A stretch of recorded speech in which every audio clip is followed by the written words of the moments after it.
Lula chega hoje aos Estados Unidos com uma pauta já bem definida de sua política externa independente.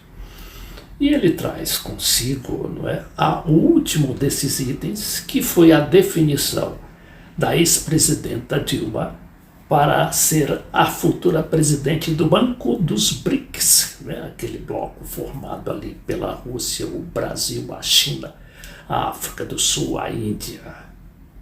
E o que acontece é que esse BRICS é um banco de cerca de 50 bilhões de dólares, que poderão ser destinados a financiamentos específicos desses 5 países e que serão muito mais acessíveis do que aqueles empréstimos meio mirrados do Banco Mundial.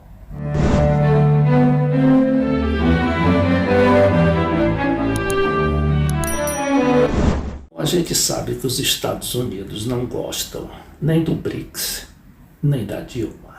A Dilma, todo mundo está aí bem ao corrente do que aconteceu, com o apoio americano àquela política, aquele golpe parlamentar que derrubou a presidenta de então, acusada primeiramente de corrupta, mas depois comprovou que não era corrupta, mas que agora acusam de incompetente. Mas aí o Lula resolve reparar a Dilma com esse alto cargo, que é um cargo ali internacional, e com grandes implicações na futura política mundial, política em termos amplos, tanto estratégica como militar, como de segurança. Porque vai caber justamente a Rússia, a China, a Índia, a África do Sul e o Brasil a palavra final em muitos dos assuntos pendentes aí da agenda ou das demandas mundiais.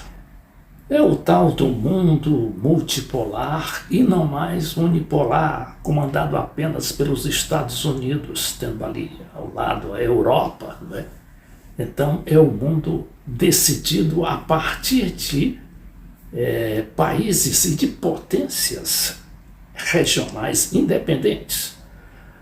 A Rússia com seu poder militar, a China com o seu poder tecnológico e de grande penetração, de capilaridade ali mundial.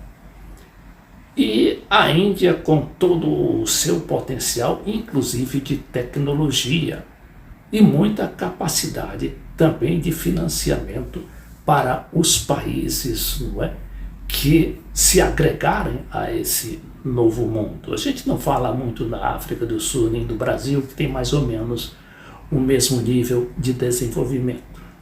Mas que o Brasil, principalmente, tem um grande parque industrial e tecnológico e vai ser respeitado segundo esse seu potencial.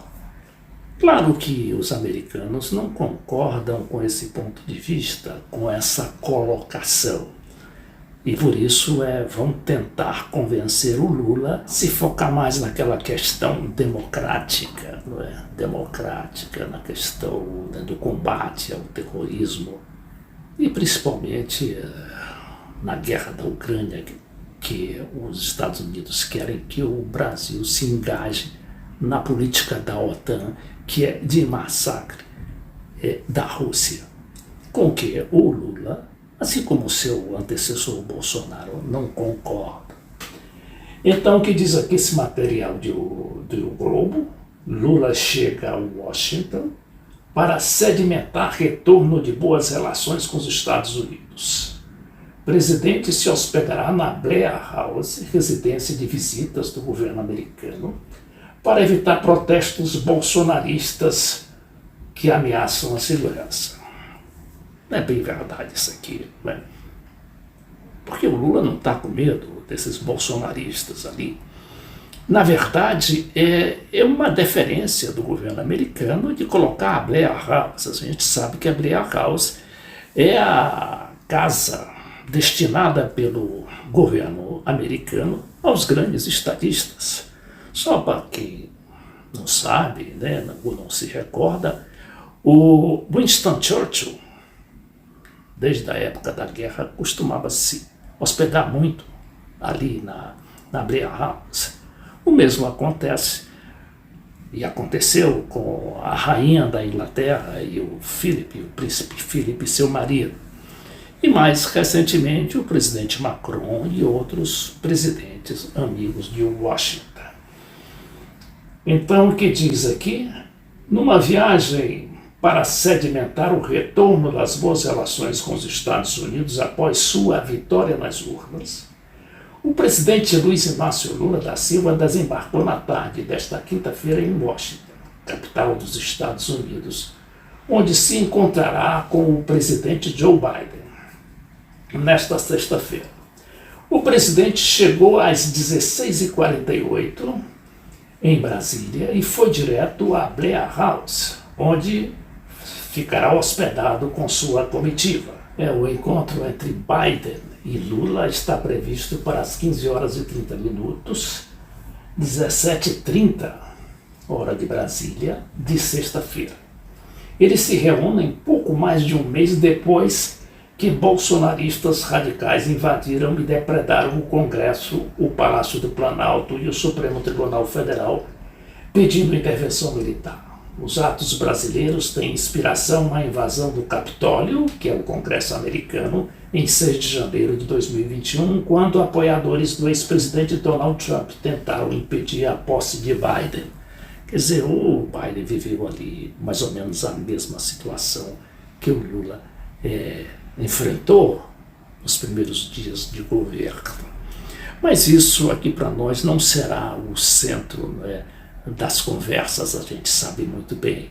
Os Estados Unidos estão preocupados com esses ares de independência da política externa do Lula, que começou inclusive por adiar a visita do presidente brasileiro a Washington, porque o Lula primeiro tratou de formar ali, com os seus parceiros da América Latina, a partir de sua viagem a Buenos Aires, onde se encontrou na CELAC, a Comunidade dos Estados Americanos e Caribenhos, e ali representando os 33 países do continente, menos os Estados Unidos e o Canadá. E ali eles tentaram formar e arquitetar uma política de defesa da América Latina.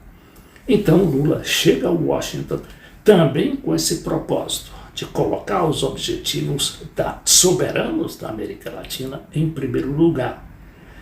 O que implica, por exemplo, que o Lula não vai se envolver naquela defesa da intervenção militar ou qualquer tipo de intervenção na Venezuela, por exemplo, ou em Cuba. Não é? Então, os Estados Unidos também não devem gostar disso e, claro, que isso vai provocar algum tipo de tensão nessas conversações. Bom, mas eu queria também me fixar aqui nesse vídeo no papel que a Dilma vai exercer como presidente do BRICS.